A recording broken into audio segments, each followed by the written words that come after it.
Jadi saya tentu sebagai penyuluh ya, namanya kita memberikan penyuluhan secara bertahap, tak mungkin saya mengatakan neraka kau, tidak.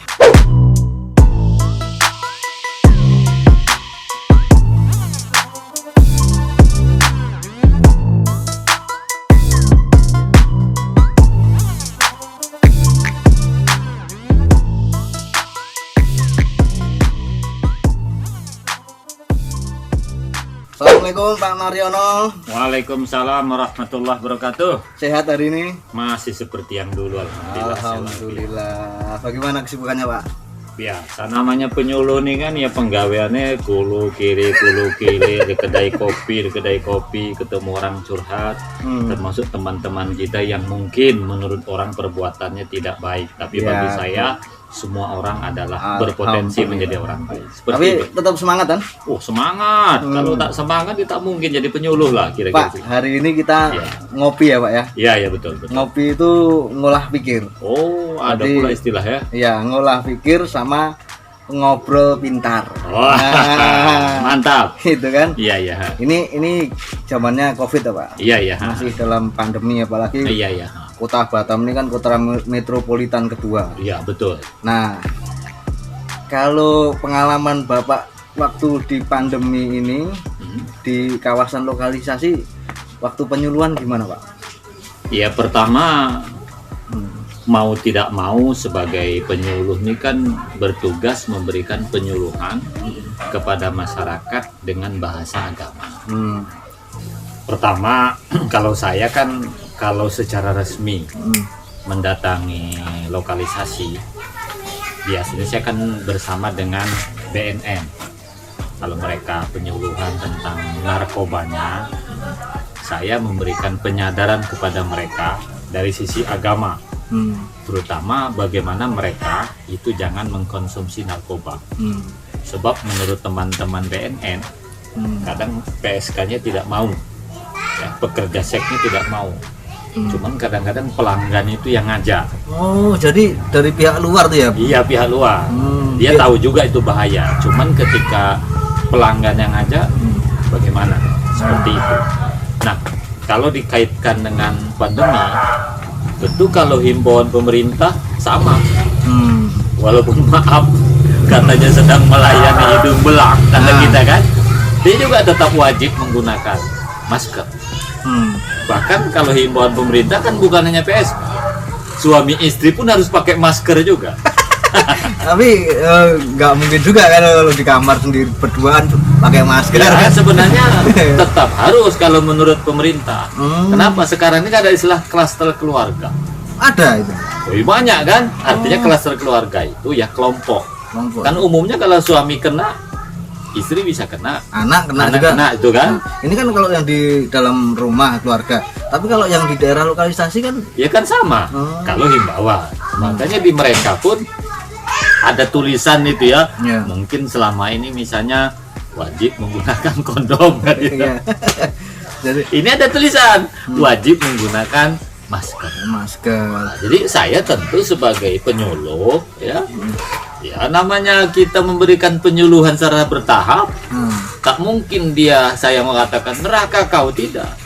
Paling tidak saya jaga kesehatan. Kalau rezeki lancar harus nabung, dengan harapan nanti pulang kampung, beli sawah, beli rumah, buka usaha, jangan kembali lagi. Ya Pak, mungkin ini kan waktu awal-awal pandemi menyerang kota Batam katanya, Kepulauan Riau itu mungkin daerah-daerah tersebut kan banyak yang ditutup. Tapi kan sekarang sudah nggak seheboh dulu waktu. Tapi sekarang kan udah terbuka kembali kayaknya. Nah itu menurut Bapak bagaimana itu? Ya menurut saya dibukanya keran yang tadinya diperketat sekarang dipermudah itu bukan berarti coronanya hilang. Ini semata-mata untuk menyelamatkan ekonomi. Kan itu kan? Sekarang tuh kabarnya yang parah di Kepulauan Riau itu kan justru bukan di Batam lagi, yang di media ya, kan Karimun, Natuna, Anambas. Saya sering ke situ kebetulan. Tanjung Pinang.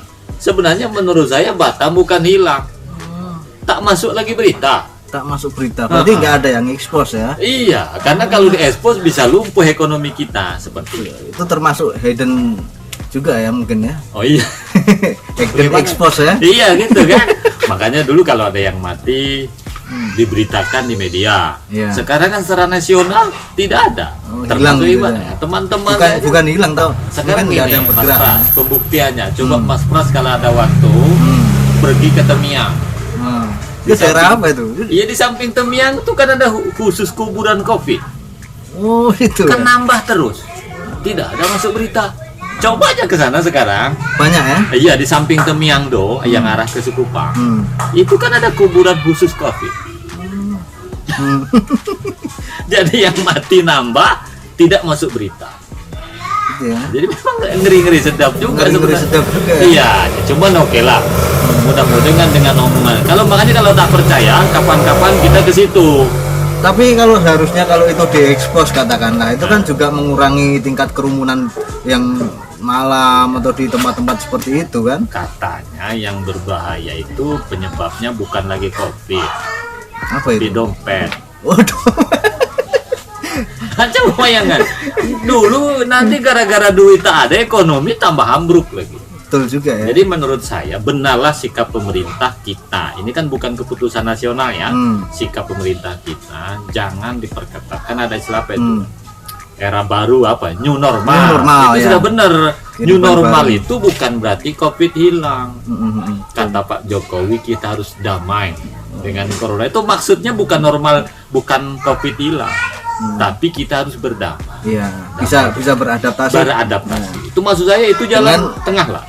Beradaptasi dengan melindungi kesehatan diri sendiri gitu ya. Kalau dalam kaitan dengan PSK tadi yang banyak ketemu saya kan yang mereka sifatnya tidak publik, tidak meeting grup ya. tapi mereka konsultasi kepada saya. Karena saya kan mungkin di Batam satu-satunya berani yang terbuka yang mempublikasikan sebagai mediator keluarga. Itu makanya banyak yang menghubungi saya ingin cerai dengan suaminya. Itu udah berkeluarga itu? Udah berkeluarga kan mereka juga. Jadi suaminya kerja, istrinya kerja. Nah, suaminya kan kadang-kadang di Jawa. Oh begitu Gitu kan. Pamitan ke Batam mau kerja di kafe atau rumah makan. Ternyata dalam tanda petik ya kan begitu. Dia konsultasi bagaimana anak segala macam. Dia tidak malu-malu lagi bahwa dia profesinya seperti itu. Saya pernah nanya juga ke saya, apakah saya dosa Pak sementara saya untuk membayar hutang suami. Ya saya bilang kalau pertanyaan dosa ya jelas dosa lah, gitu kan? Ya tapi oke lah sekarang saya bilang dapat uang tabung segera bertobat itu harapan. Jadi intinya sebenarnya Covid ini bisa menyerang siapa saja, termasuk para PSK. Maka saya himbau juga kalau yang dengarnya ada PSK juga ya mungkin ya. Saya minta kalian harus menjaga apa ya dari kesehatan Covid dan usahakan jangan mati gara-gara Covid ini sedang melakukan yang kurang baik. Ya itu. Nah, itu yang paling penting. Tapi kira-kira pengaruh terbesar tentang penyuluhan di daerah-daerah tersebut itu kira-kira ada nggak dampaknya tuh? Menurut saya kalau dampak pada mencegah Covid-nya ada. Cuman kalau mencegah perbuatannya itu butuh waktu. Itu karena tergantung mereka sendiri ya. Karena ekonomi ya. Ya siapa sih yang mau jadi kelakon itu kan? Tidak ada satupun orang yang mau. Ini kan keadaan. Tapi kalau Covid ya, karena mereka juga maaf orang yang bekerja ke situ kan juga umumnya pengetahuan kan terbatas. Dia tidak pernah mendapat penyuluhan resmi dari pemerintah. Dari sisi agama apakah ada dan itu ada, pasti ada. Tapi untuk kali ini saat ini kondisi daerah-daerah tersebut tuh bagaimana gitu? Kalau menurut saya selama Bapak melakukan iya betul. Kalau menurut saya dia kan juga mengeluh. Jadi yang mengeluh ini bukan hanya mall, bukan hanya kita ini, mereka pun mengeluh. Ini saya sebut saja lah tentang ekonomi. Iya, saya ketika ke panti non panti yang di Tanjung Uncang yang disebut Sintai. Oh iya. Mereka kadang-kadang itu yang paling terkenal itu kan. Karena PT tutup, pelanggan pun ikut tutup. Ya, apalagi banyak industri yang di kalangan itu banyak tutup juga saat ini. Oh iya, kan yang banyak melanggan kepada dia ini kata dia, itu kan rata-rata juga banyak orang asing. Misalnya orang asing parkir. Yang di sini single ya. Gitu kan. Kalau orang-orang Tanjung Uncang dia gaji sedikit-sedikit itu kan jarang juga ke situ. Jadi umumnya orang asing tuh datang. Kan ada brokernya juga. Cuman gara-gara pandemi ini pelanggan pun mulai berkurang. Memang kadang kasihan juga. Jadi keluh kesahnya mereka tuh seperti itu ya. Iya. Ekonomi menurun, iya, pengunjung juga intinya menurun. Gara-gara pandemi ini semua terdampak. Tapi sih harapan saya, andaikan pandemi sudah hilang, ya teman-teman PSK tuh ya ngurangilah aktivitasnya, cari rezeki yang halal-halal saja. Yang halal. Bukan berarti tidak baik, mohon maaf ya. Tapi cari yang halal. Beda antara baik dengan halal itu beda. Sebab baik belum tentu halal. Kalau halal sudah tentu baik. Ya. Dan terakhir Pak ini Pak. Iya. Pesan untuk mereka-mereka yang bekerja keras di kehidupan malam seperti itu. Oke, baiklah. Pesan saya kepada anda semua, kehidupan malam kan tidak harus perempuan ya. Ada juga yang laki-laki. Yang pertama, sekarang ini musimnya COVID, pandemi. Hati-hati, jaga jarak, rajin cuci tangan. Memang agak sulit. Kalian harus banyak melayani pelanggan. Karena kalau tidak dilayani biasanya dia lari. Tapi ingat, selamatkan diri itu jauh lebih penting. Untuk kadang mereka ceroboh. Diri sendiri dan keluarga. Iya, diri sendiri dan keluarga. Pandai-pandai saja bagaimana caranya bicara. Itu satu.